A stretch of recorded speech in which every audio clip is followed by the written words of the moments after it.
كل ما هو آت قريب وللأرض من كل حي نصيب وللناس. کہ میں پہلی دفعہ جامع الرشید میں آیا ہوں اور پچھلے 1 سال سے یا اس سے کچھ زیادہ عرصہ سے مفتی عدنان کاکا خیل صاحب کے ساتھ اور مفتی عبدالرحیم صاحب کے ساتھ میرا تعلق رہا ہے. اس نسبت سے جامع الرشید کے بارے میں مجھے اچھی خاصی معلومات ہے.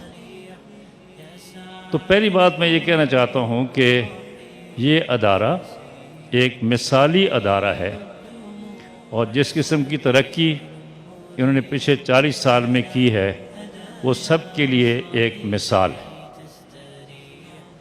لیکن میں نے جو دعوت نامہ ان کی طرف سے آیا اس پر میں نے ایک مقولہ پڑھا جس میں یہ کہا گیا کہ وحی کے بغیر عقل گمراہ ہوتی ہے، لیکن اس کے ساتھ ہی ساتھ دینی علوم کا حصول بھی، دنیاوی علوم کا حصول بھی ناگزیر ہے.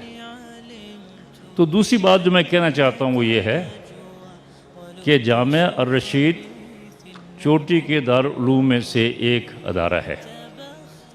آپ سارے حضرات جو یہاں پر بیٹھے ہیں وہ اس چیز کی شہادت دیتے ہیں کہ آپ نے بہت کچھ پڑھا ہے، بہت اچھا پڑھا ہے اور دوسروں کو بہت اچھا پڑھا رہے ہیں.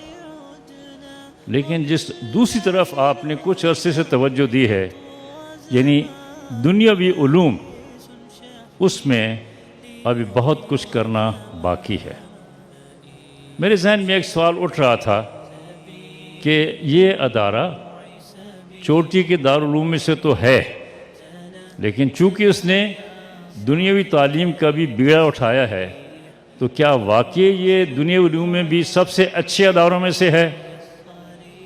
یہ ایک سوال ہے جس کے بارے میں مزید سوچنے کی ضرورت ہے.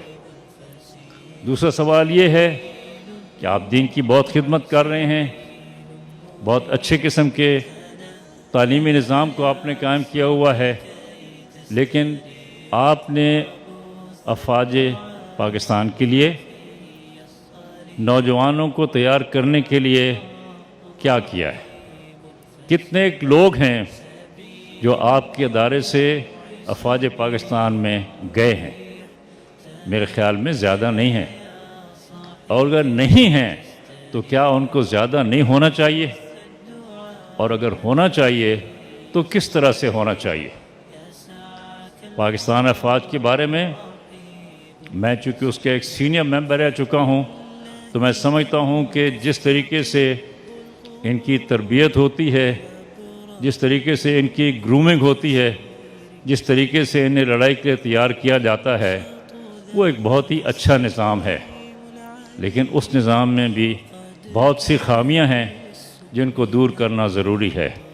اور اگر یہاں کے تعلیم یافتہ طلباء صحیح طور پر تربیت حاصل کر کے افواج پاکستان میں جائیں تو وہاں پہ بہت کچھ فرق پڑ سکتا ہے. ألا كل ما هو آت قريب وللأرض من كل حي نصيب وللناس حب لطول البقاء